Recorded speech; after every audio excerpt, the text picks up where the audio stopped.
गरीब आदमी बद्दू रात के वक्त वो कहीं बेचारा सुबह से चला था, मदीने पहुंचते उसे रात हो गई। उसने डरते हुए ना खैमा ही बाहर लगा लिया। जहां रात हुई ना, आधी रात को 1-2 बजे समझ ले पहुंचा मदीने, तो उसने बाहर ने खैमा लगा लिया। बीवी उसकी उम्मीद से थी, बच्चे की विलादत का वक्त करीब आ गया, बीमार हो गई, उसने खैमा लगाया। बीवी अंदर है, हजरत उमर फारूक गश्त पे थे रात को, साथ एक गुलाम था।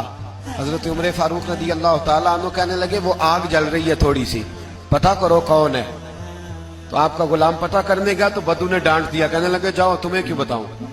हजरत उमर खुद गए, कहने लगे मुसाफिर भाई बता तो सही। कहने लगा जी छोड़े, मैं आपको क्यों बताऊं, मैं कौन हूं, कैसे आया हूं। फरमाया खैमे के अंदर से कराहने की आवाज आती, कोई दर्द से चीख रहा है, बता हमें बात क्या है। कहने लगा जी मैं फलां बस्ती फलां इलाके का एक गरीब हूं, अमीरुल मोमिनीन उमर फारूक से मिलने आया हूं और रात हो गई है तो यहाँ खैमा लगाया है, सुबह मैं उनसे मिल के चला जाऊंगा।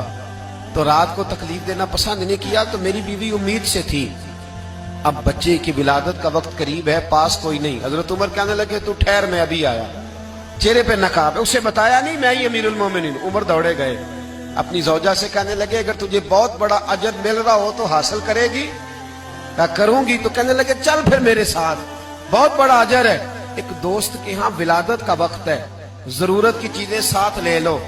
उस औरत ने थोड़े दाने ले लिए, घी ले लिया। हजरत उमर से कहने लगी लकड़ियां इकट्ठी कर ले। अमीरुल मोमिनीन, काउंसलर की बात नहीं बता रहा आपको, मैं आपको एमपीए की बात नहीं बता रहा, एमएनए की बात नहीं बता रहा, जो 10 गांवों को मिला के चेयरमैन बना उसकी बात नहीं बता रहा, उसकी बात बता रहा हूं जो 22 लाख मुरब्बा मील का हुक्मरान है। उसकी बात बता रहा हूं जो गली से गुजरे तो शैतान रास्ता ही बदल जाता है। उसकी बात बता रहा हूं जिसके बारे में मेरे मुस्तफा करीम सल्लल्लाहु ताला अलैहि वसल्लम ने फरमाया मेरा उम्र तो वो है कि 950 साल हजरत जिब्रील भी इसकी शान बयान करे तो अजमत खत्म नहीं होती। इतना बड़ा शख्स। हजरत उमर ने लकड़ियां इकट्ठी की, ईंटों का रोड़े लेके चूल्हा बनाया, पहुंच गए। आपकी जौजा कहने लगी ये थोड़े दाने डालने, घी डालने और एक लकड़ी लेके इसको हिलाएं, तैयार करें। खुद जौजा अंदर चली गई, हजरत उमर बाहर पकाने लगे। वो बद्दू कहते हैं मैं इस तरह का उनके साथ बिहेव करने लगा जैसे को किसी चौकीदार के साथ नहीं करता। मैंने समझा जी उमर ने चौकीदार रखे आने जाने वाले मेहमानों का। मैं कभी पानी का प्याला मांगता, कभी कोई बात, उमर दौड़े जाते, कभी पानी लाते। ओ मुसलमानों, ओ मेरे रसूल के गुलाम अजीजो, हजरत उमर फारूक। वो गुलाम कहते हैं मैं उमर से कहता, मैं कहता गुलाम पानी ला, तो उमर दौड़ के पानी लाते।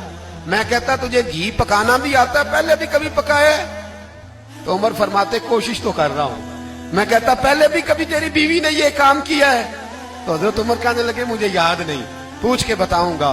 कहते क्या रंग था, क्या अंदाज था, क्या मुस्तफा की तरबियत थी, क्या अंदाज हुजूर ने सिखाए गुलामों को। ये किस तरह का अमीर है कि ये हंडिया पका रहा है, फूंके मार रहा है एक गरीब के लिए, देहाती के लिए जिसे जानते भी नहीं।